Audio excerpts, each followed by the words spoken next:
በሌላ ሐዲስ ላይ ነቢያችን ሰለላሁ ዐለይሂ ወሰለም ለው አነኩም ተተወከሉነ ዐለላሂ ሐቀ ተወኩል ለረዘቀኩም ከማ የርዙቁ ጠይራ ተግዱ ኺማሰን ወተሩሑ ቢጣና ብለዋል ነቢ ሰለላሁ ዐለይሂ ወሰለም።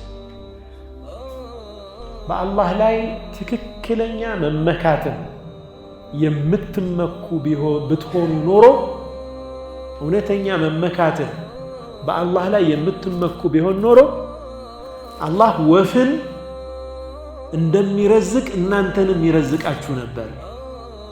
ወፍ አሉ ነቢያችን ሰለላሁ ዐለይሂ ወሰለም ተግዱ ኺማሰን በጠዋት ባዶ ሆዷን ትወጣለች ከቤቷ ከጎጆዋ፣ ስትመለስ ማታ ግን ሆዷን ሞልታ ትመለሳለች አሉ ነቢ ሰለላሁ ዐለይሂ ወሰለም።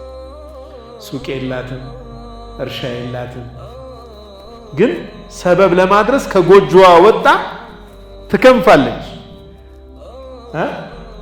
ትሄዳለች። አላህ ረዝቋት ደግሞ ሆዷን ሞልታ ትመለሳለች። ሰበብ አድርሳለች፣ ግን በአላህ ላይ ደግሞ ትመካለች። አላህ እንደሚረዝቃት እርግጠኛ ሆና ነው የምትሄደው። የወፍ ተወኩል ነው የሚያስፈልገው፣ እንደ ወፍ መብረር፣ ሰበብ ማድረስ፣ ግን በአላህ ላይ መመካት። አላሁ ስብሓነሁ ወተዓላ ነው የሚሰጥ።